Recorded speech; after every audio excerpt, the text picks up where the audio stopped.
وإذا قيل لهم آمنوا كما آمن الناس قالوا أنؤمن كما آمن السفهاء ألا إنهم السفهاء ولكن لا يعلمون وإذا لقوا الذين آمنوا قالوا آمنا وإذا خلوا إلى شياطينهم قالوا إنا معكم إنما نحن مستهزئون الله يستهزئ بهم ويمكرون في طغيانهم يعمهون أولئك الذين اشتروا الضلالة بالهدى فما ربحت تجارتهم وما كانوا مهتدين مثلهم كمثل الذي استوقد نارا فلما أضاءت ما حوله ذهب الله بنورهم وتركهم في ظلمات لا يبصرون صم بكم عمي فهم لا يرجعون أو كصيب من السماء فيه ظلمات ورعد وبرق يجعلون أصابعهم في آذانهم من الصواعق حذر الموت والله محيط بالكافرين يكاد البرق يخطف أبصارهم كلما أضاء لهم مشوا فيه وإذا أظلم عليهم قاموا ولو شاء الله لذهب بسمعهم وأبصارهم إن الله على كل شيء قدير.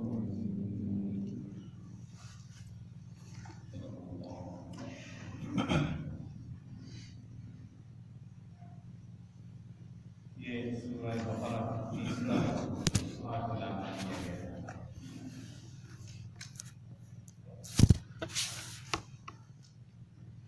اس رکوع میں اللہ تعالیٰ نے عقیدے کی بنیاد پر اور نظریے کی بنیاد پر ایک ایسی جماعت کا ذکر کیا ہے جو نقلی مسلمان اور اصلی کافر ہیں. دو نظریے تو سب کو سمجھ میں آتے ہیں, دو عقیدے سب کے سامنے رہتے ہیں. ایک ماننے والوں کی جماعت وفاداروں کی اور ایک نہ ماننے والے غدار. ان کا پہچاننا بہت آسان ہوتا ہے اس لیے کہ ان کے ذہن میں, ان کے دل و دماغ میں جو تخیلات, جو تصورات, جو عقائد اور نظریات ہوتے ہیں وہ ان کو ظاہر کرنے میں شرماتے نہیں, گھبراتے نہیں. جو اندر ہے وہی بات ہے. اگر حق کی بات اندر ہے تو حق ہی کی بات کا اظہار بھی کرے. اگر باطل ہے نظریات تو باطل ہی کا اظہار بھی کرے. اس لیے سورہ بقرہ کے پہلے رکوع میں ان دونوں جماعتوں کا ذکر کیا گیا تھا, ایمان والے اور کافر, یعنی ماننے والے اور انکار کرنے والے. اور ان دونوں کے بارے میں ایک فیصلہ کن بات بتائی گئی کہ ہمارے ماننے والے متقی لوگوں کے لیے قرآن ہدایت ہے. جتنا اس کو پڑھتا جائے گا کوئی, اس کو سمجھنے کی کوشش کرے گا, اسی قدر اللہ تبارک و تعالیٰ اس پر ہدایت کا راستہ کھولے گا اور ہدایت کی بات اس کو پرستی لے گا. اور نتیجتاً اولئک علی ھدی من ربہم واولئک هم المفلحون. یہ لوگ اپنے رب کی طرف سے صحیح راستے پر ہیں اور یہی کامیابی کی راہ. دوسری جماعت وہ ہے جو اللہ کا انکار کرتے ہیں. ان کے نظریات, ان کے عقائد, ان کے خیالات بالکل ایسے ہیں کہ انہوں نے اپنے رسم و رواج سے, اپنے دل و دماغ سے جن چیزوں کو سوچا, جن کو اپنا معبود خدا سمجھا, اس پر ڈٹ گئے اور اس کے بتانے میں وہ شرمائے نہیں کہ ہم غلط ہیں تو غلط ہی صحیح, لیکن یہی ہمارے اندر کی حالت ہے جو ہم ظاہر کریں. اس کے بارے میں قرآن نے کہا فَلَكُمْ عَذَابٌ عَظِيمٌ. یہ چونکہ ڈھٹے ہوئے کھلم کھلا کافر ہیں, ان کو سزا ملے گی, دوائی ان کے حق میں. لیکن کچھ لوگ ایسے ہوتے ہیں جو مفاد پرست ہیں, لا الہ ہؤلاء ولا الہ ہؤلاء, نہ تو یہ کھل کے اس طرف آنے کو تیار, نہ کھل کے اس طرف جانے کو تیار. من الناس من يعبد الله على حرف, 17ویں پارے میں اللہ فرماتا ہے ایک جماعت ایسی ہے جو بالکل کنارے پر رہنا پسند کرتی ہے, نہ اس عمارت ایمانی کے اندر آنے کو تیار ہے, نہ اس سے بالکل باہر جانے کو تیار. بس ان کا مقصد یہ ہے کہ دنیا کی زندگی سب کچھ ہے. اس لیے کچھ حاصل کرنا چاہیے، دنیا، عہدہ، دولت، شہرت، قوت و طاقت، حکومت، بس اس نشے میں رہتے ہیں. جہاں ان کو یہ چیزیں نظر آتی ہیں کہ ہمیں مل جائیں گی وہ وہاں بہک جاتے ہیں، اور جہاں ان کو لگتا ہے یہاں سے کچھ نہیں بننے والا واپس آ جاتے ہیں. ان لوگوں کا پہچاننا بہت مشکل ہے. اس رکوع میں انہیں کا ذکر کیا ہے. نبی کریم صلی اللہ علیہ وسلم کے زمانے مبارک میں یہ جماعت پیدا ہوئی. پہلے نبیوں کے زمانے میں کبھی ایسے حالات نہیں ہوئے. ہر نبی کے ساتھ دو ہی طرح کے لوگ جڑے، انکار کرنے والے، اقرار کرنے والے. جنہوں نے اقرار کیا وہ نبی کی جماعت سمجھی گئی، ایمان والے سمجھے گئے. جنہوں نے اقرار نہیں کیا وہ کلم کھلا کافر ہوئے. لیکن نبی کریم صلی اللہ علیہ وسلم تشریف لائے، آپ نے اپنا پیغام بتایا تو جماعت تین طرح کی ہو گئی. ایک وہ جنہوں نے آپ کی بات سنی، تسلیم کیا، مانا، آپ کے ساتھ لگ گئے، یہ ایمان والے. ایک وہ جنہوں نے کھلم کھلا انکار کر دیا کہ ہم اپنے رسم و رواج سے، اپنے باپ دادا کے طریقوں سے اور اپنے ماحول اور نظریات سے ہٹنے کو تیار ہیں. لاکھ سمجھاؤ، لاکھ دلائل دو، خدا کی بات بتاؤ، معجزات دکھاؤ، ہم کسی چیز کو بھی سچا نہیں مانتے. جو ہمارے ذہن میں بات بیٹھی ہے وہی صحیح. لیکن جب آپ صلی اللہ علیہ وسلم مکہ مکرمہ سے مدینہ منورہ تشریف لائے،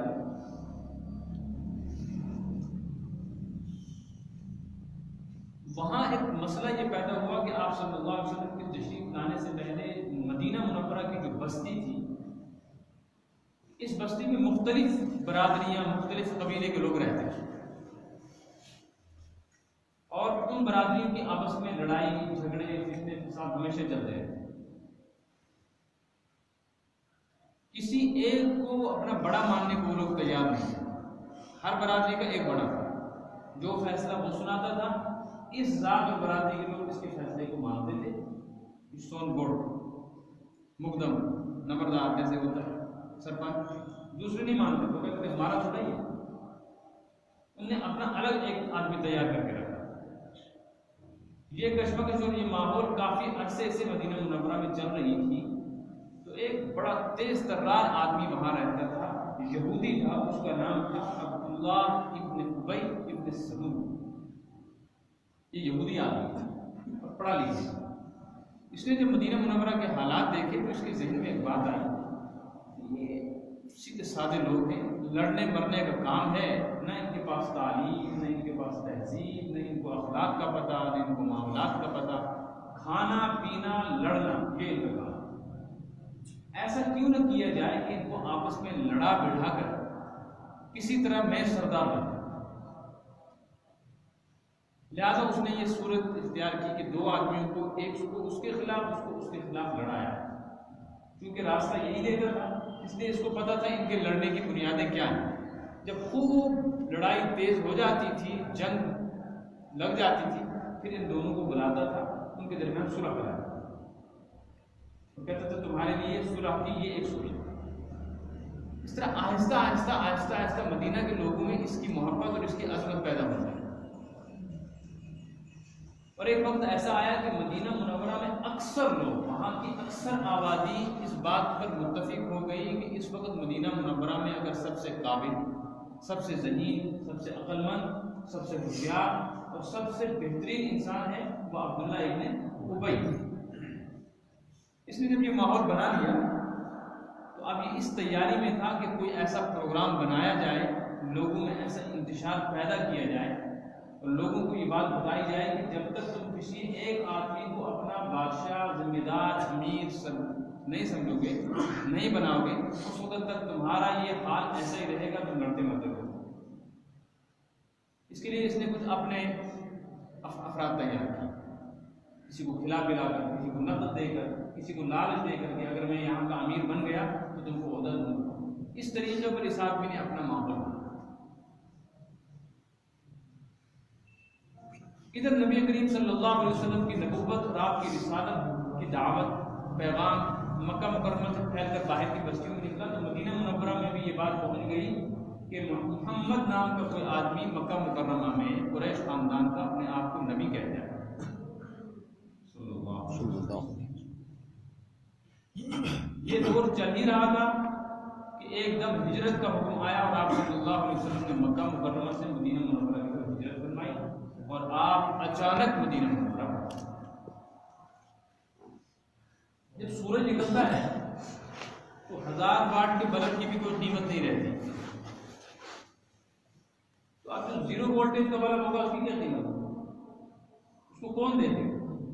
جب بالکل اندھیری رات ہو، ہاتھ بھی انسان کو نہ نظر آتا ہوگا، اگر جرا اپنا ہاتھ نہ دکھتا ہو اندھیری رات میں، وہاں موبائل کی چھوٹی سی ٹارچ، موم بتی 5 روپے کی یا 0 وولٹیج کا بلب بھی اگر لگا ہوگا تو کچھ نہ کچھ روشنی نظر آئے، وہ چمک ہر کسی کو اپنی طرف متوجہ کرے گا۔ لیکن سورج نکلے گا تو 1000 واٹ کا بلب لگا، ساری مسجد میں بلب ہی بلب لگا دو، یہ روشنیاں مان پڑ جائیں گی، کوئی نہیں دیکھے گا۔ بلکہ اگر روشنی کسی کو نظر آئے گی بھی بلب جلتی ہوئی، شمع جلتی ہوئی، تو لوگ اس کو بجھائیں گے، بے ضرورت چیز۔ مدینہ منورہ کے ظلمت کے اندھیروں کے ماحول میں عبداللہ ابن ابی ابن سلول نے اپنی جاگیرداری اور اپنی چالاکی سے اپنے بڑے ہونے کا ایک ماحول بنا دیا تھا۔ ان کو لگتا تھا روشنی صرف یہی ہے، اس کے بڑے کام تھے، یہ لوگوں کو صلح بھی کراتا تھا، لوگوں کو مسائل بھی بتاتا تھا، اور جب کوئی بیمار ہو جاتا تھا تو جیسے آج پیر صاحبان پھونک مارتے ہیں، تعویذ دیتے ہیں، جھاڑ پھونک کا کام کرتے ہیں، یہ بھی کرتا تھا۔ اس لیے سب کی توجہ تھی اس کی طرف، عورتوں کی، مردوں کی، اور ایک بڑا طبقہ اس سے متاثر ہوا۔ آپ صلی اللہ علیہ وسلم مدینہ منورہ پہنچے تو آفتاب ہدایت طلوع ہوا۔ آپ کی روشنی کے سامنے کون سی روشنی ٹک سکتی تھی؟ آپ جب مدینہ منورہ میں داخل ہوئے تو آپ کی اخلاقیات، آپ کی عبادت، انسانی ہمدردی، فیصلہ کن بات اور اللہ تعالیٰ کی تائید، فرشتے کا آپ کے ساتھ رہنا، قرآن کا صبح و شام نازل ہونا، مکہ سے نکلے ہوئے مہاجرین صحابہ کی قربانیوں کی وجہ سے آپ کے ساتھ ان کا ہر وقت لگا رہنا، اس ماحول نے ایک دم مدینہ منورہ میں ایسے حالات پیدا کیے کہ سارا مدینہ جو ابھی تک عبداللہ ابن ابی کی طرف متوجہ تھا وہ جناب رسول اللہ صلی اللہ علیہ وسلم کے پاس ہو۔ عبداللہ ابن ابی کو نظر آیا کہ میری آگے کی زندگی جو ہے یہ تاریخ، میرا سارا بنا بنایا پلان خراب ہو گیا۔ اس کے دل میں پہلے سے ایک قدورت تھی، وہ یہ تھی کہ یہاں کوئی بڑا نہ بنے، اب جو آیا ہے وہ یہاں کا نہیں، وہ باہر سے آیا ہے، تو قدورت اور زیادہ بڑھ گئی، تو یہ نفرت کی، حسد کی، دشمنی کی آگ میں جلنے لگا۔ شروع میں تو اس نے کوشش کی کہ کسی طریقے سے مقابلہ آرائی، اس لیے اس نے مقابلہ کرنے کی بھی کوشش کی، اور جنگ بدر جو ہوئی، اس کے بعد جنگ احد جو ہوئی، یہ 2 جنگیں جناب رسول اللہ صلی اللہ علیہ وسلم کی، صحابہ کی جو مشرکین سے ہوئی، کہ براہ راست ان کے ساتھ نہیں ہوئی، ان میں اصل میں عبداللہ ابن ابی اور اس کے منافق ساتھیوں کا ہاتھ تھا، عمل دخل تھا۔ وہ ایک طرف تو صحابہ کرام علیہ رضوان کے پاس آ کر کہتے تھے ہم تمہارے ہیں، دوسری طرف مکہ مکرمہ میں پیغام بھیجتے تھے کہ تم سے بھاگے ہوئے جو لوگ ہمارے شہر میں آئے ہیں ان کی کوئی قیمت نہیں ہے، تم وہاں سے حملہ کرو، یہاں سے ہم تمہارا ساتھ دیں گے، تم نے سنا ہوگا۔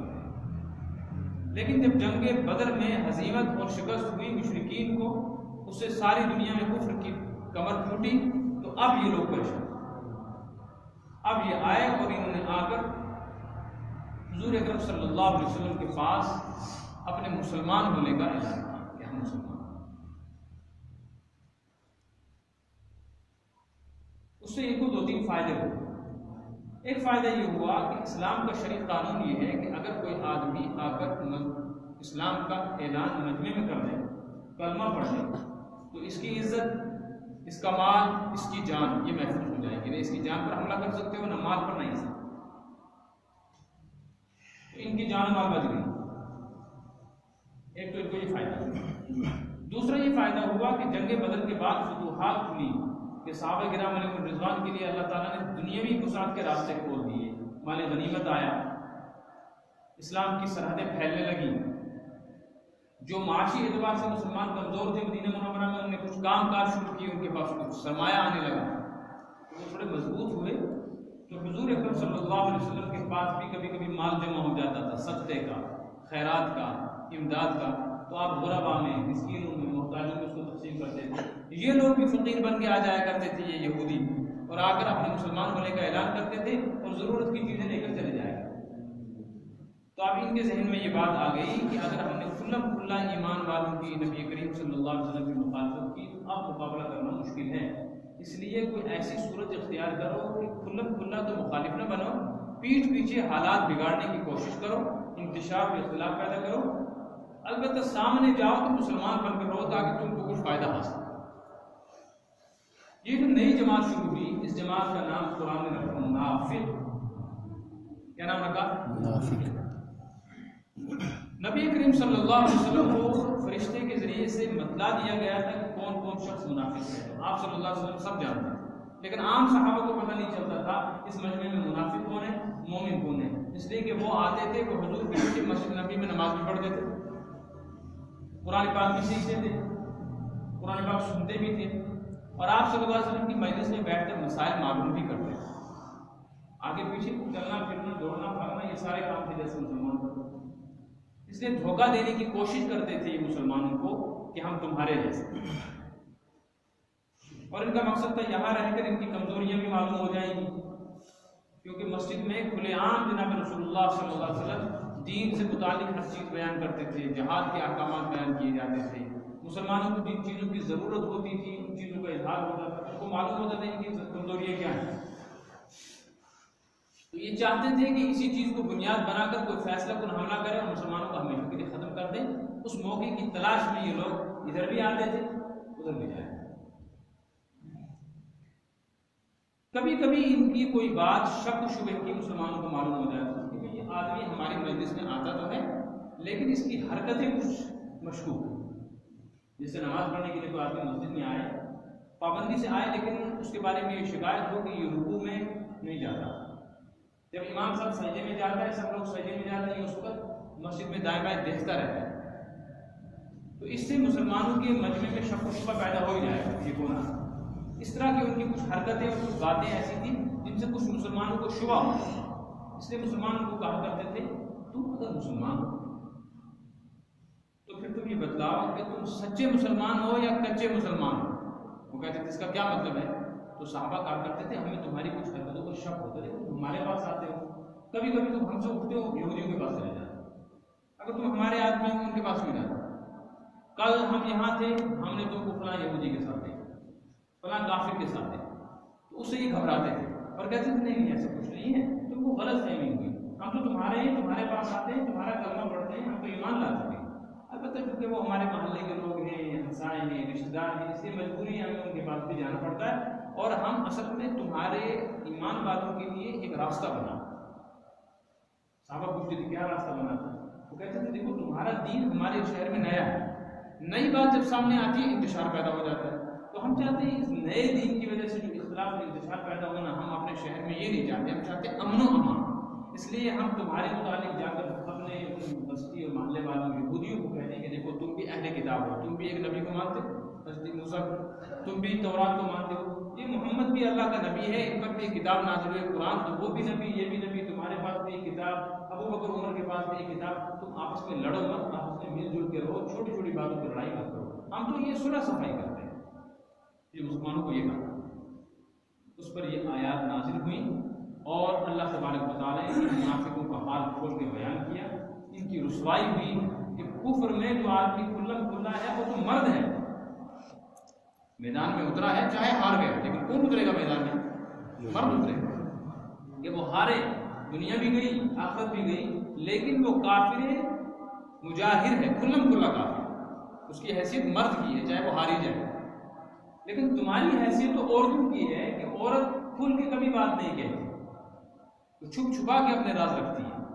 تو تم نہ ادھر کھل کے جاتے ہو نہ ادھر کھل کے آتے ہو، لا الہ الا ولا الہ الا مذبذبین بین ذلک، لٹکے ہوئے کبھی ادھر کبھی ادھر، جدھر کی ہوا چلتی نظر آئی ادھر ہی چلے گی. تو اس طرح ان کی ذلت و رسوائی ہوئی اور ان کے حالات اور ان کی تباہی اور بربادی قرآن نے بیان کی. یہ چونکہ بڑا خطرناک طبقہ تھا اس لیے پورا ایک رکوع نازل ہوا. اس ایک رکوع میں اللہ تبارک و تعالیٰ نے مسلسل ان کے حالات بیان. وَمِنَ النَّاسِ مَن يَقُولُ آمَنَّا بِاللَّهِ وَبِالْيَوْمِ الْآخِرِ، اور لوگوں میں سے کچھ وہ ہیں جو یہ دعویٰ کرتے ہیں آمنا باللہ کہ ہم اللہ پر ایمان لائے. یہ یہودی تھے جو مدینہ منورہ میں حضور کے پاس آ کر کہتے ہیں. یہ ان کا دعویٰ کسی حد تک صحیح تھا بھی، اس لیے کہ یہودی اللہ کو مانتے ہیں، عیسائی بھی اللہ کو مانتے ہیں، اور دنیا کا کوئی مذہب ایسا نہیں ہے جس مذہب کے ماننے والے اللہ کا انکار کرتے. وہ جن کو ہم کمیونسٹ کہتے ہیں نا، دہریے، وہ بھی اللہ کا انکار نہیں کرتے، کسی نہ کسی شکل میں اللہ کو وہ بھی تسلیم کر لیتے.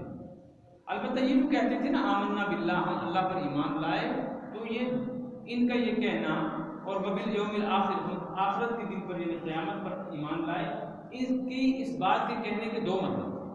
ایک مطلب تھا یہ ایمان والوں کو یہ جتانا چاہتے تھے کہ جس اللہ پر تم ایمان لائے، جیسے تم لائے ایسے ہم ہیں، اور آخرت کو جیسے تم مانتے ہو ایسے ہم بھی مانتے ہیں، لہٰذا تم بھی مسلمان ہم بھی مسلمان. یہ تو ایمان والوں کے سامنے یہ بات کہہ کے دھوکہ دینا چاہتے.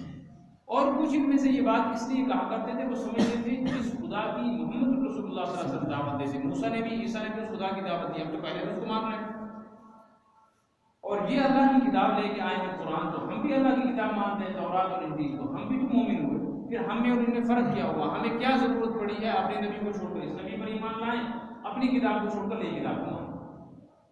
بات سمجھ میں آ رہی ہے آپ کو؟ کسی قدر کو اپنے اعتبار سے سچ بات بھی کہتے تھے اور کسی قدر کو دھوکہ بھی دینا چاہتے. اللہ تعالیٰ نے فرمایا وما ہم بمؤمنین، یہ ایمان والے ہو سکتے ہی نہیں. اس کے بہت سارے ترجمے کیے ترجمہ کرنے والوں نے. وما ہم بمؤمنین کا عام ترجمہ کتابوں میں لکھا ہے یہ ایمان والے نہیں ہیں، لیکن اصل ترجمہ اس کا جو ہے وہ یہ ہے وہ ایمان والے ہو سکتے ہی نہیں. اس کا مطلب یہ ہے چاہے یہ اپنے آپ کو ایمان والے مانیں لیکن یہ نہیں ہے، اور چاہے اے ایمان والوں مسلمانوں تم غلطی سے ان کو ایمان والے تسلیم کر لو، ہو سکتا ہی نہیں کہ یہ کبھی اس حالت میں مومن ہو کہ یہ ادھر بھی ہوں اور ادھر بھی ہوں. لہذا قیامت تک جو آدمی ڈاما ڈول رہے گا وہ آدمی مومن ہو سکتا ہے.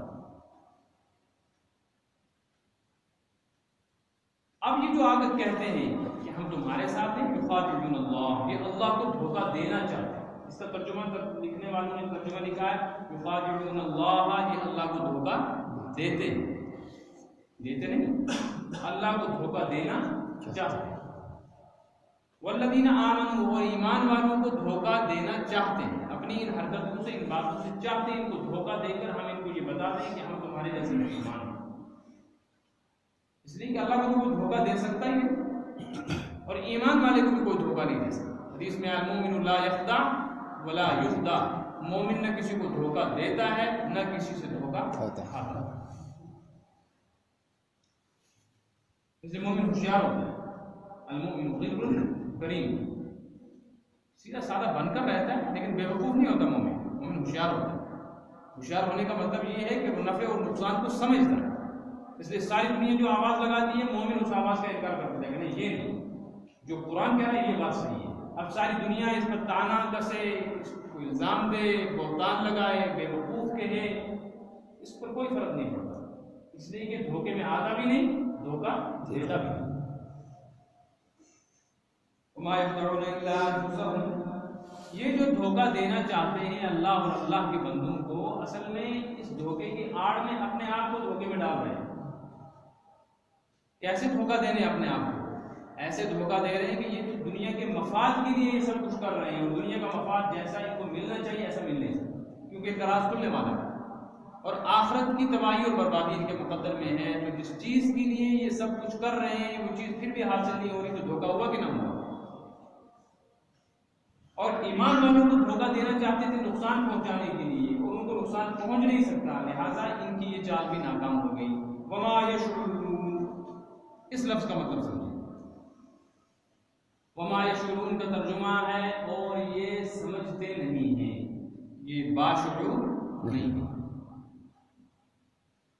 عجمی زبان میں یعنی عربی کے علاوہ دوسری زبانوں میں قرآن پاک کے جب ترجمے ہونے لگے تو سب سے پہلا ترجمہ ہندوستان میں حضرت مولانا شاہ ولی اللہ مقدس دہلوی رحمۃ اللہ علیہ کے صاحبزادے شاہ عبد القادر رحمۃ اللہ علیہ نے کیا، اور وہ اردو میں ترجمہ کیا. یہ سب سے پہلا ترجمہ ہے جو عربی کے علاوہ کسی اور ہندی زبان، اردو زبان، عجمی زبان، اس کے بعد ساری دنیا میں ترجمہ.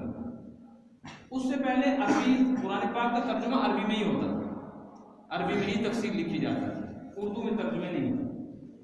البتہ علماء اب قرآن پاک سامنے رکھ کر اس کا ترجمہ ایسے اردو میں پڑھایا کرتے تھے، لکھا ہوا نہیں، سب سے پہلے انہوں نے جب قرآن پاک کا ترجمہ لکھا تو بہت ساری جگہوں پر انہوں نے ترجمہ کرتے ہوئے جو اصل ترجمہ تھا نا وہ نہیں لکھا، جو اس کا مقصد تھا وہ لکھا۔ اس لیے وما یشعرون کے ترجمے میں جہاں وما یشعرون لکھا ہے، اس کا صحیح ترجمہ ہے لغت اور ڈکشنری کے اعتبار سے وہ سمجھتے نہیں، لیکن موقع کے اعتبار سے انہوں نے ترجمہ لکھا ہے وہ سوچتے ہیں۔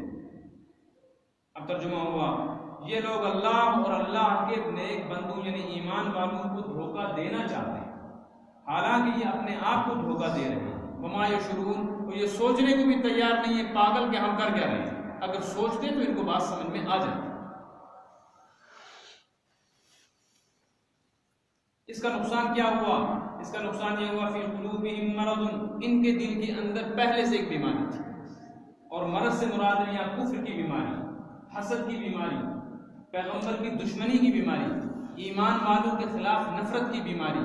جیسے جسم بیمار ہوتا ہے اور اس کے اثرات ظاہر ہوتے ہیں کہ اب کھانا پینا نہیں، بھوک نہیں لگ رہی، پیاس نہیں لگ رہی، نیند نہیں آ رہی ہے، کمزوری ہے، اٹھنا بیٹھنا مشکل، اندھیرا آنکھوں کے آگے چھا رہا ہے، دماغ کمزور ہو گیا، سننے کی طاقت کمزور ہو گئی، جسم کی بیماریوں کے ساتھ یہ عوارض لگے ہوئے ہیں۔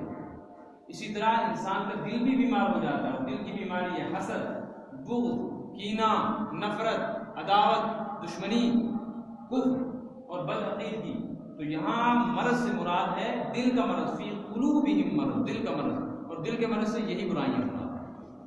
مطلب یہ ہے کہ دل میں پہلے سے کفر کی بیماری تھی، کفر کی گندگی تھی، پھر نبی آیا صلی اللہ علیہ وسلم تو اب نبی کی دشمنی بھی پیدا ہو گئی، پھر ایمان والے آئے تو ایمان والوں کے خلاف نفرت بھی پیدا ہو گئی، پھر قرآن آیا تو قرآن کے متعلق حسد پیدا ہو گیا کہ ایسا کیوں ہوا۔ یہ بیماری تو پہلے سے ان کے دل کے اندر تھی ہی کفر والی۔ فزادہم اللہ مرضا، اللہ نے قرآن اتارنا شروع کیا، ان کا یہ مرض بڑھنا شروع کیا۔ کیسے مرض بڑھا کہ آج تک 10 صورتیں تھیں، 10 صورتوں کے متعلق دشمنی تھی، آج 11ویں صورت اتر آئی اس کے خلاف ہوئی۔ آج تک 50 آدمی مسلمان تھے ان کے دشمن تھے، آج 2 اور مسلمان ہوئے اب ان کی دشمنی بڑھ گئی۔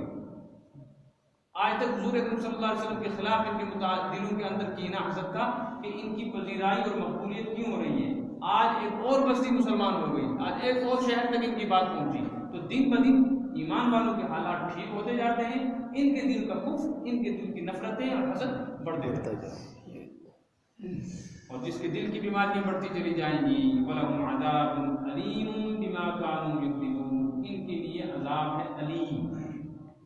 قرآن نے 2 لفظ استعمال کیا عذاب کے لیے۔ پچھلی آیت میں آیا ہے، پچھلے رکوع میں جو آج ہم نے سبق شروع کیے سے پہلے وَلَهُمْ عَذَابٌ عَظِيمٌ، یہاں آیا وَلَهُمْ عَذَابٌ عَلِيمٌ۔ میں نے پچھلے سبق میں بتایا عذاب عظیم کا مطلب ہے بھاری عذاب۔ بھاری عذاب کا مطلب ہے جس عذاب کو برداشت کرنے کی ہمت ہی اور تحمل ہی انسان کے اندر، یعنی دنیا کی ہر تکلیف ایسی ہے جس کو برداشت کرنے کی طاقت انسان میں رکھی گئی۔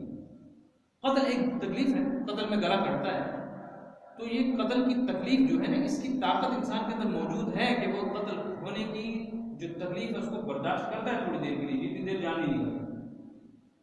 زہر کھاتا ہے انسان تو تڑپتا رہتا ہے، جب تک اس کی جان نہیں نکلتی تب تک وہ تڑپتا رہے گا۔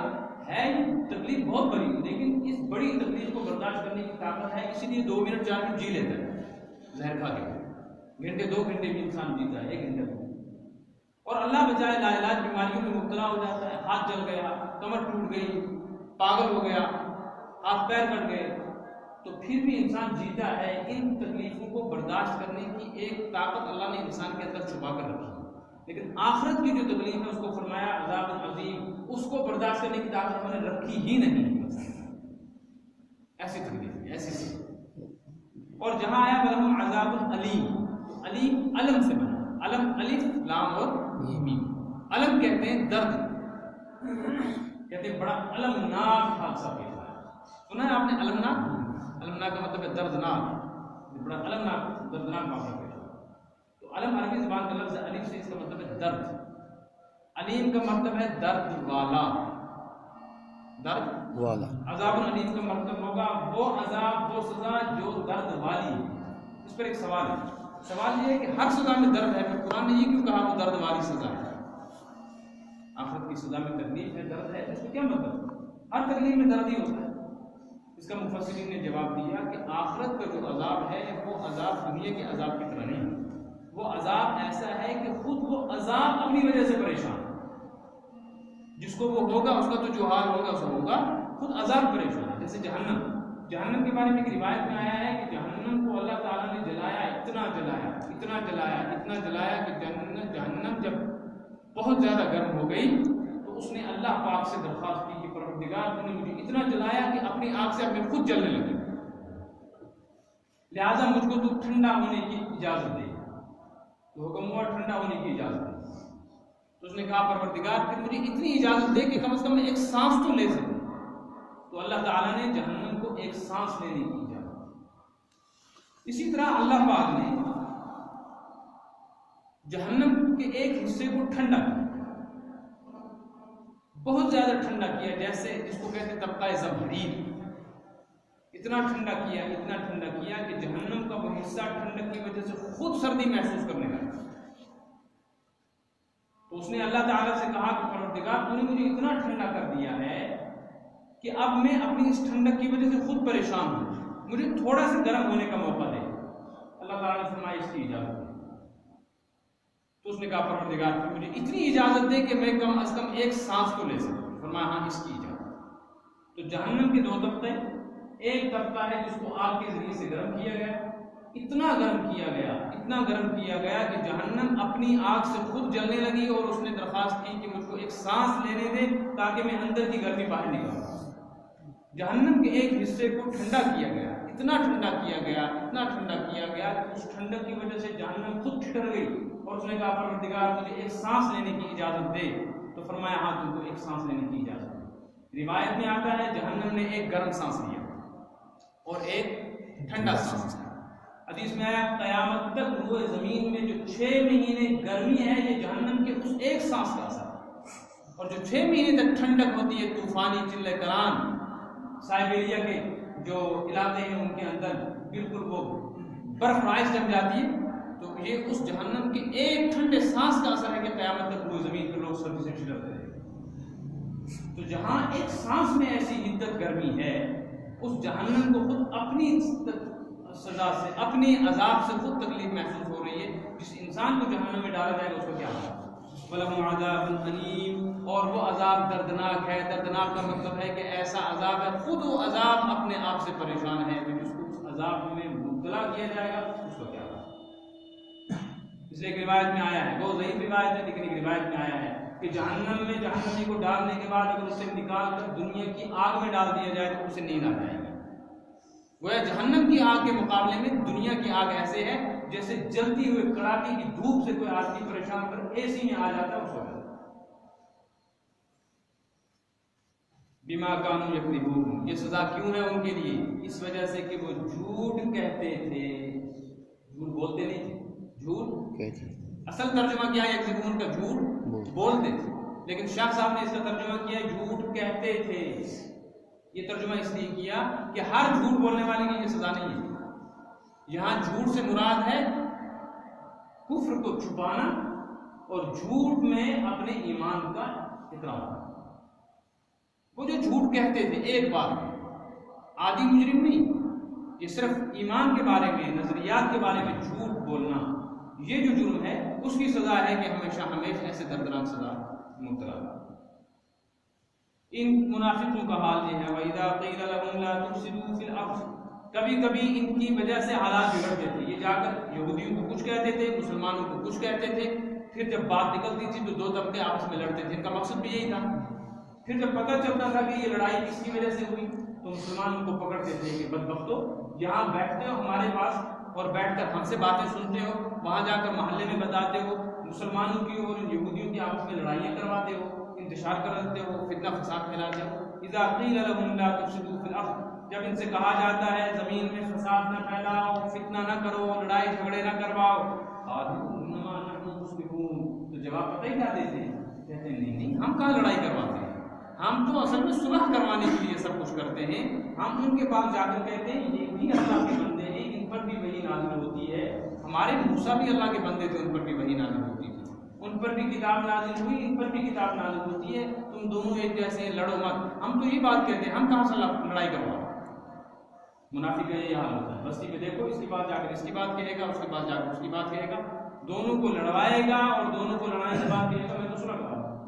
ایک مطلب تو یہ، دوسرا مطلب یہ ہے کہ یہ دونوں کو لڑانا چاہتے ہیں اور لڑانے کے بعد خود سرپنچ بننا چاہتے ہیں، خود چاہتے ہیں جج بنے، قاضی بنے، کہ جب دو طبقے آپس میں لڑیں گے تو ان کی صلح نہیں ہوگی، پھر میں بیچ میں گھسوں گا اور میں کہوں گا آؤ تمہارا فیصلہ کرو، میں بٹھا کر اس کو سمجھاؤں گا، اس کو سمجھاؤں گا، یہ صلح کریں گے اور مجھ کو یہ کہیں گے اس کو سن پاؤ ہمارا بڑا تو۔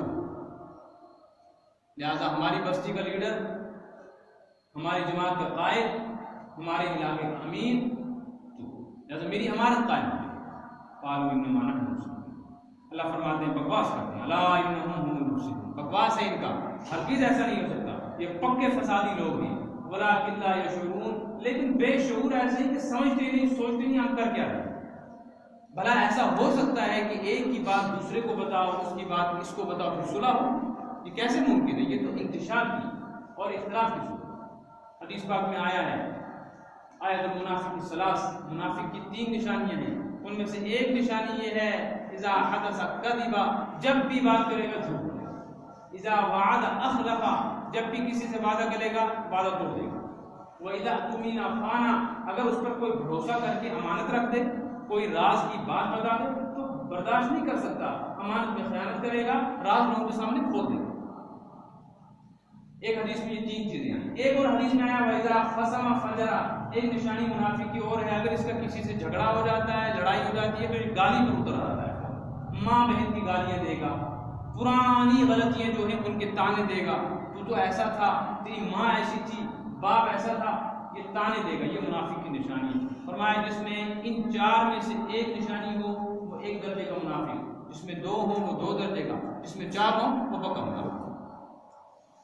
تو منافق کی نشانیوں میں سے پہلی نشانی جھوٹ ہے، تو قرآن کہتا ہے چونکہ یہ جھوٹے ہیں، الا انہم هم المفسدون، جھوٹا آدمی فسادی ہوتا ہے، یہ ہرگز بھی مصلح اور صحیح نہیں ہو سکتے، ولکن لا یشعرون، لیکن عقل ماری گئی ہے، سوچنے کو بھی تیار نہیں کہ ہم کر کیا رہے ہیں، ہم کہہ کیا رہے ہیں۔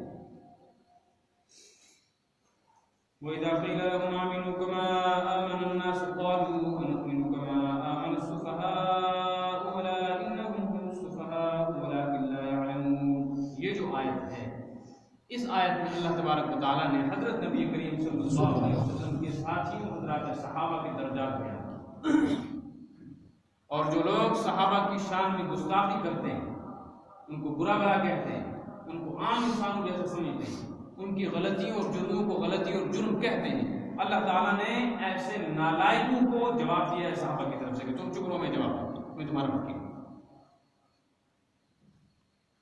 ایمان والے ان سے کہا کرتے تھے منافقوں سے اگر تم مسلمان ہو تو ہم جیسے کیوں نہیں بنتے، تو ہم ہر وقت یہاں رہتے ہیں، نبی کی ہر بات پر ہم اپنی جان داؤ پر لگانے کو تیار، تو کبھی کبھی ایسے کانپنے لگتے ہو، ہاں یہ کریں گے، کبھی کبھی نہیں کر سکتے، جہاد میں جائیں گے، ہاں بالکل جائیں گے، اور جب جہاد میں نکلنے کا موقع آیا تو کہتے ہیں کیسے جائیں، حالات نہیں ہیں، گھر کے پریشانیاں ہیں، اولاد ہے، اس وقت موسم سیزن چل رہا ہے زمینداری کا، باغ کا، تو آگے پیچھے کو کبھی جان کے لالے پڑتے ہیں۔ اور ہمارا حال یہ ہے کہ ہمیں کسی وقت بھی اعلان ہوتا ہے ہم گھر چھوڑنے کو تیار، عیال چھوڑنے کو تیار، جان و مال کی قربانی دینے کو تیار، اپنے جذبات تک قربان کرنے کو تیار، نبی کے ارد گرد ہم دیوانوں کی طرح چل رہے ہیں، تو ہم کیسے مومن ہو جاؤ؟ جب ان سے ایسا کہا جاتا تھا اذا قیل لهم آمنوا كما آمن الناس، جب ان سے کہا جاتا ہے کہ ایسے ایمان لاؤ جیسے یہ لوگ ایمان لائے، آمن الناس کا مطلب ہے جیسے صحابہ ایمان، کون ایمان لائے؟ اس پر اتفاق ہے تمام مفسرین کا کہ یہاں آمن الناس میں لوگوں کے ایمان جیسا ایمان لاؤ، یہ جو قرآن نے ان سے مطالبہ کیا ہے، یہاں لوگوں سے مراد نبی کریم صلی اللہ علیہ وسلم کے صحابہ، اس لیے عمل، ایمان، نظریہ، عقیدہ، یہ سارے کا سارا تب صحیح سمجھا جائے گا جب صحابہ جیسا، جس کا عمل صحابہ جیسا عمل نہیں، جس کا نظریہ صحابہ جیسا نہیں، جس کے عقیدے میں صحابہ جیسا وہ نہیں ہے، مضبوطی نہیں، وہ آدمی کبھی بھی مومن کامل نہیں۔ قرآن کہتا ہے ان جیسا جب مطالبہ کیا جاتا ہے تو پتہ ہے پھر کیا کہتے ہیں کہ جب یہ عام صحابہ کی مجلس میں ہوتے کہتے ہیں انؤمن کما آمن السفہاء، یہ جو بے وقوف ہیں جیسے یہ بات مان گئے ایسے ہم بھی مانیں، ایسے آپ مسلمان ہو جائیں. کیوں کہتے تھے یہ صحابہ کو بیوقوف؟ یہ اس لیے بیوقوف کہتے تھے کہ دیکھو ان لوگوں نے محمد رسول اللہ صلی اللہ علیہ وسلم کا کلمہ پڑھا, ساری دنیا ان کی مخالف ہو گئی, تو ساری دنیا کو اپنا مخالف بنا لیا. یہ کون سی عقل مندی؟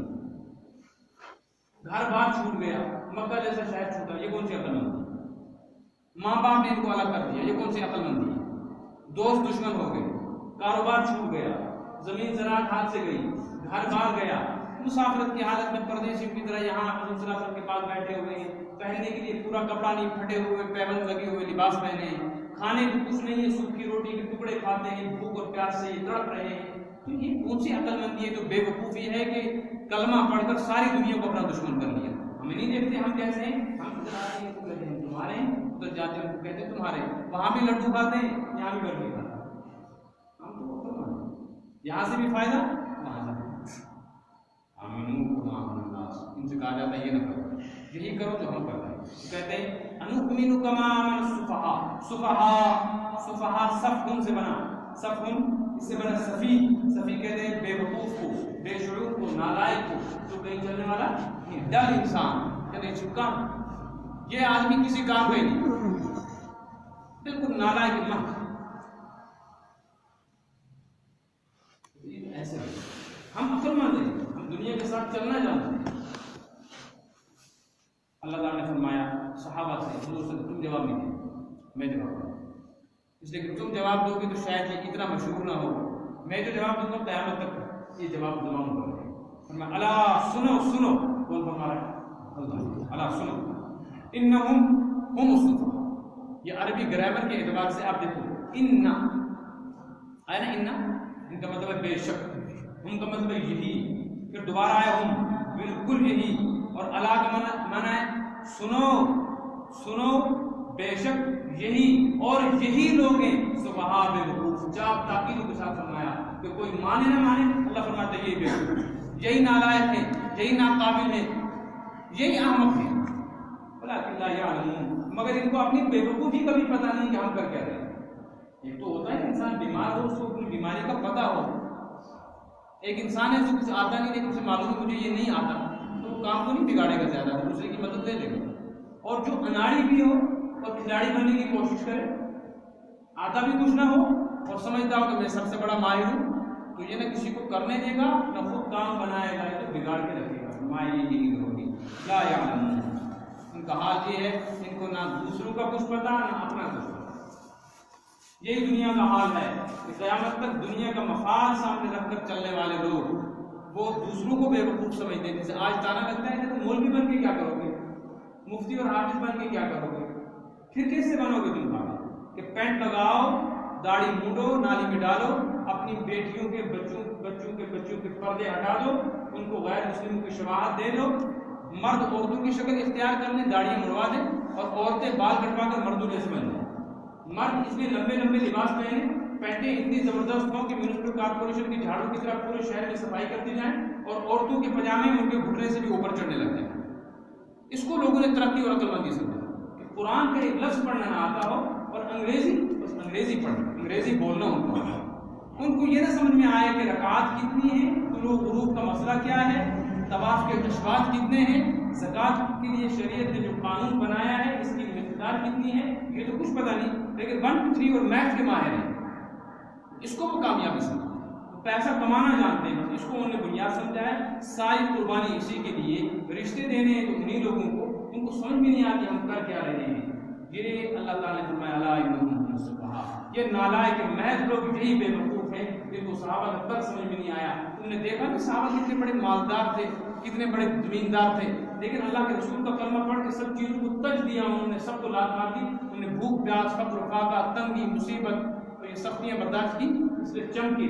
جن کو بکریاں چلانے نہیں آتی تھی, زمانہ آیا کہ وہ تخت و تاج کے مالک. ان کا حال یہ ہے وَإِذَا لَقُوا الَّذِينَ آمَنُوا قَالُوا آمَنَّا, یہ نالائق ڈرتے رہتے ہیں. عورتوں کی طرح پھسے حالت ہے ان کی. عورت ہوتی ہے, عورت میں اور مرد میں فرق یہ ہے کہ مرد جو کچھ کہتا ہے نا دھڑلے سے کھل کے کہہ دیتا ہے. اس نے اگر کوئی غلطی کی ہوتی ہے, بیوی کو پتہ لگا تو بیوی کو جا کر کہتا ہے میں نے کر دی غلطی, تو کیا ہو. اور بیوی سے اگر کوئی غلطی ہو تو ہرگز اپنے شوہر کے سامنے قبول نہیں کر سکتی, ڈرتی ہے, اپنا راز دوسرے کو نہیں بتاتا. اس کے اندر ایک وہم ہے کہ کہیں میرے ساتھ کوئی حادثہ پیش ہو.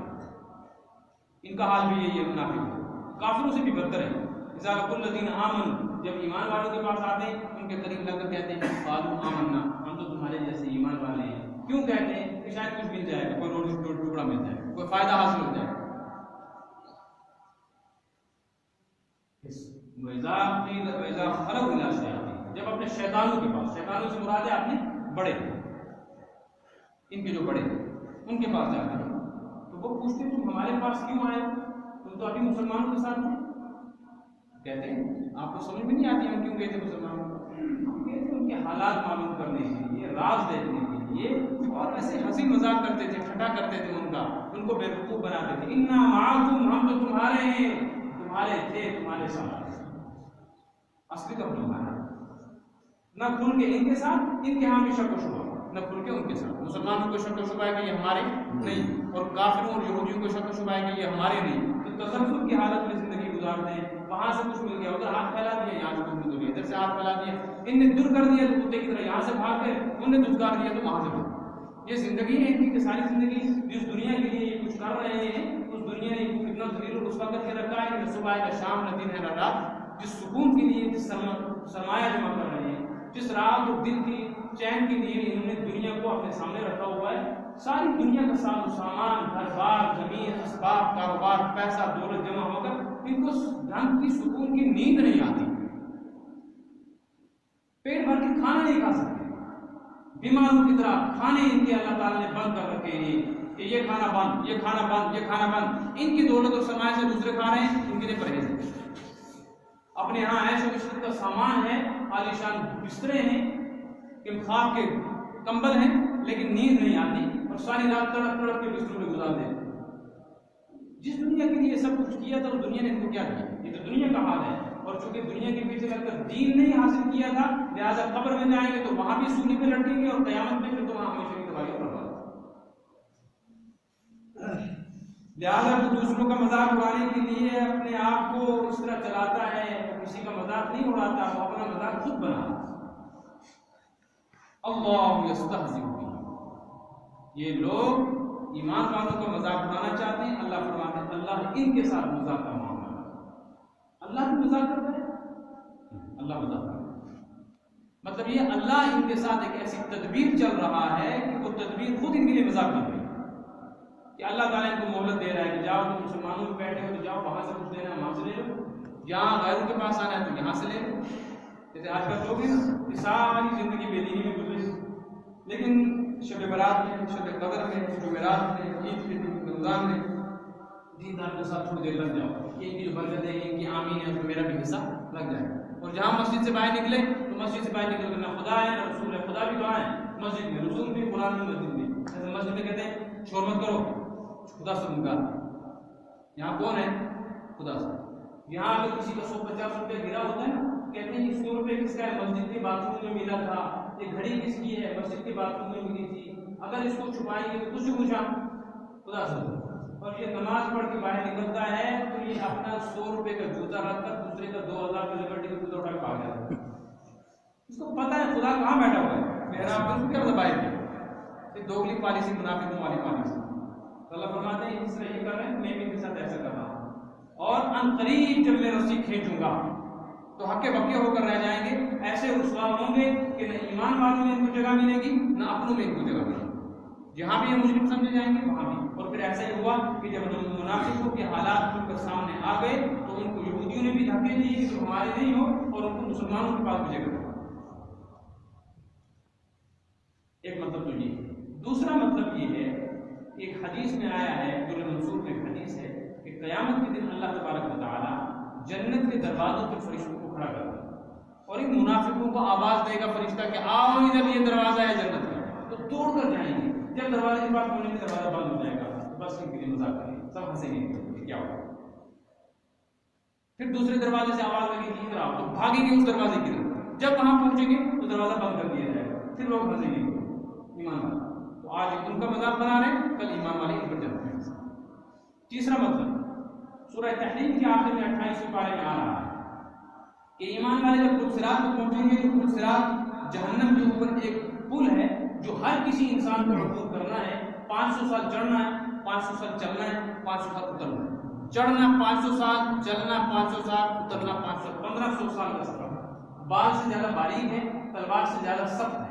باریک ہے اس لیے چلنا مشکل, سخت ہے اس لیے کٹنا ممکن. لیکن مسئلہ یہ ہے کہ وہ جہنم پہ ایسا ڈالا ہے کہ اندھیرا ہی اندھیرا ہے, اس اندھیرے میں نظر کچھ نہیں ہے. جب اس پر چڑھنے لگیں گے اندھیرا ہو جائے گا. تو ایمان والے جب چلیں گے, ایمان والوں کے ایمان کا نور, یسعی نورہم بین ایدیہم بایمانہم, ان کا نور ان کے سامنے اور ان کی دائیں طرف چلے گا. جیسے ٹارچ ہاتھ میں ہوتی ہے نا, یا ہیڈ لائٹ ٹارچ کس کی گاڑی کے سامنے ہوتی ہے, تو یا تو ٹارچ کی طرح راستہ دائیں طرف سے دیکھے گا, کمزور ایمان والا ہے, اور مضبوط ایمان والا ہے جو اس کے قلب میں اس کو ایک نور دکھایا جائے گا جو اس راستے پر اس روشنی میں چلے گا. کافر پیچھے سے آئے گا, کافر دیکھے گا مجھے راستہ نہیں دیکھے, میرا کوئی دوست یہاں جا رہا ہے مسلمان ایمان والا, تو اس کو کہے گا او بھائی مجھے راستہ نظر نہیں آتا, تو ذرا سا تاکہ مجھے راستہ. قرآن پاک میں آیا 28 پارے, آپ دیکھو گے 28 پارے میں, آپ اس کو دیکھو, صفحہ نمبر کھولیے آپ 564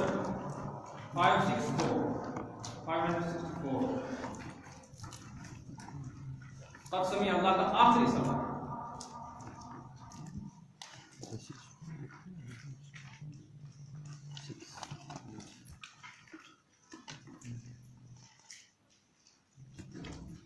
سورہ تحریم پارہ قد سمع اللہ, صفحہ نمبر 564 ہے.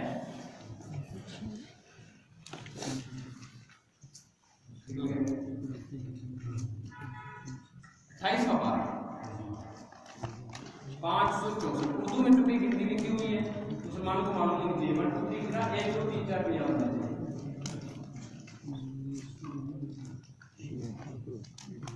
اس صفحے پر دائیں ہاتھ والا صفحہ ہے 564 نکلا. سورہ ملک سے پہلے, جہاں سورہ ملک شروع ہو رہی ہے اس سے پہلے صفحہ, ہاں سورہ ملک سے پہلے 62 ہے شاید, 62 ہے جی, ہاں 62 62. اس میں آیت ہے یا ایھا الذین آمنوا توبوا الی اللہ توبۃ نصوحا عسى ربکم ان یکفر عنکم سیئاتکم ویدخلکم جنات تجری من تحتها الانہار یوم لا یخزی اللہ النبی والذین آمنوا معه. اس دن یوم لا یخزی اللہ النبی, اس قیامت کے دن اللہ تعالیٰ رسوا نہیں ہونے دے گا نبی کو اور ایمان والوں کو. نورہم یسعی بین ایدیہم, ان کے ایمان کا نور ان کے آگے آگے چلے گا, وبایمانہم اور ان کے دائیں طرف چلے گا. یقولون ربنا اتمم لنا نورنا, وہ کہیں گے پروردگار ہمارے اس نور کو مکمل کر تاکہ ہم منزل تک پہنچ سکیں. یہی وہ نور ہے ایمان. اب جب کافر اس کو دیکھے گا تو آواز لگائے گا, تو ایمان والے اب اس کا مذاق کریں گے, ٹھیک ہے نقتبس من نورکم, ذرا سا رکو ہمیں اپنے روشنی سے تھوڑا سا فائدہ اٹھانے دو. تو ایمان والا اس کو کہے گا ارجعوا وراءکم فالتمسوا نورا, میرے نور سے تجھے کیا فائدہ ہوگا, میری ٹارچ سے پیچھے جاؤ, وہاں سے نور مل رہا ہے.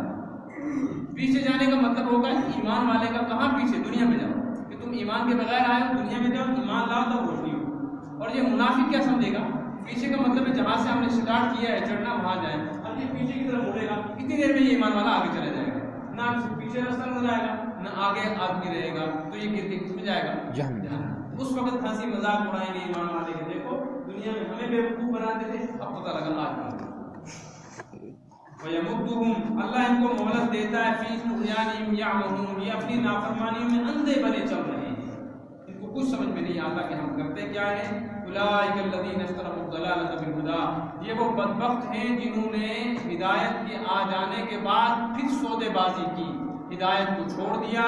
اشتروا الضلالۃ, گمراہی کو, اللہ نے ان کی ہدایت کے لیے قرآن اتارا, نبی کریم صلی اللہ علیہ وسلم جیسا رحمت عالم نبی اتارا, پھر ہدایت کے لیے ماحول بنایا, پھر ان تک بات پہنچی, انہوں نے اپنی آنکھوں سے دیکھا, کانوں سے سنا, زبان سے اس بارے میں بات چیت بھی کی, دل و دماغ میں سوچنے سمجھنے کی صلاحیت, پھر بھی کہنے لگے نہیں ہمیں نہیں چاہیے, ہم تو جس چیز پر ہیں ڈٹے ہوئے, ہم اسی کفر پر, اسی یہودیت پر, اسی شرک پر, انہی لاد و منات و غذا پر رہیں گے. اللہ فرماتے کیسا بدبختوں نے سودا کیا کہ اچھا مال چھوڑ کر نقلی پر آ گئے. ہمارا بحق تجارت, یہ وہ تاجر لوگ ہیں, یہ وہ بزنس مین لوگ ہیں جنہوں نے دین میں بزنس کی ہے, اور ان کی بزنس میں ان کو کوئی فائدہ نہیں. ما ربحت تجارتهم, ان کی تجارت کو کوئی فائدہ نہیں دے سکتی نہ دنیا میں نہ آخرت میں. وما كانوا مهتدين, نہیں ان کو کبھی ہدایت مل سکتی ہے, اس لیے کہ یہ اڑ چکے ہیں اس بات پر کہ جو ہم نے کرنا ہے ہم وہی کریں گے, صحیح ہو تو صحیح, غلط ہو تو غلط. جو اللہ اور اللہ کا نبی کہتا ہے ہر اس کو قبول نہیں کریں گے. تو قیامت تک کے لیے ان منافقوں کی حالت کے مطابق جو آدمی بھی رسم و رواج کا پابند ہو کر, ماحول سے متاثر ہو کر, اصل دین کے سامنے آ جانے کے بعد بھی دین کو قبول کرنے کی صلاحیت نہیں رکھتا, اس کو برداشت کرنے کا موقع نہیں رکھتا, وہ بھی اسی طرح کا منافق ہے. ساری زندگی اسی اندھیرے میں الجھا رہے گا, دنیا بھی حاصل نہیں ہوگی جتنی وہ چاہتا ہے, اور مر کے ہمیشہ کا خسارہ اور تباہی ہے. اللہ تبارک و تعالیٰ ہماری حفاظت فرمائے. اس کا ایک رشتہ باقی رہ گیا. اللہ تعالیٰ نے مثال سے ان دونوں کو سمجھایا ہے, ان دونوں کی دنیاوی حالت کیا ہے. اگلے سبق میں انشاءاللہ ایک گھنٹے کا رکھا ہے ہم نے ٹائم. کچھ لوگوں کو دور بھی جانا ہوتا ہے, اس لیے سب کی رعایت کریں. کچھ لوگ ایسے ہیں جو دور سے دوسری تصویر سے آتے ہیں, ان کا بھی لحاظ کریں. انشاءاللہ اگلے سبق میں چلا جائے. اللهم صل على سيدنا اللهم انس وحشتنا في قلوبنا, اللهم ارحمنا بالقران العظيم واجعله لنا اماما ونورا وحجه, اللهم اجعله راحة قلوبنا ونور ابصارنا جلاء احزاننا ذهاب همومنا وشفاء صدورنا, واجعله هدى للناس واجعله هدى لنا, واجعلنا هادين مهديين يا ارحم الراحمين ويا ارحم الراحمين. اللهم اكرمنا بنور الفهم, اللهم علمنا ما ينفعنا وانفعنا بما علمتنا واخرجنا من ظلمات الفهم يا ارحم الراحمين ويا ارحم الراحمين. سبحان ربك رب العزة عما يصفون وسلام على المرسلين.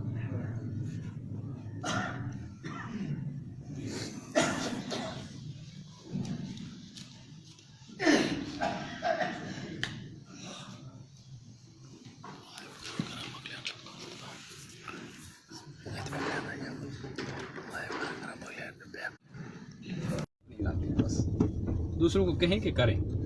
پاکستان والے بھی بہت تھے, نہیں پاکستان والے بہت تھے, یہ لائیو مطلب یہ دیکھ رہے تھے, پورا درس سنا. اچھا, پاکستان یعنی کرام بھی 4-5 تھے.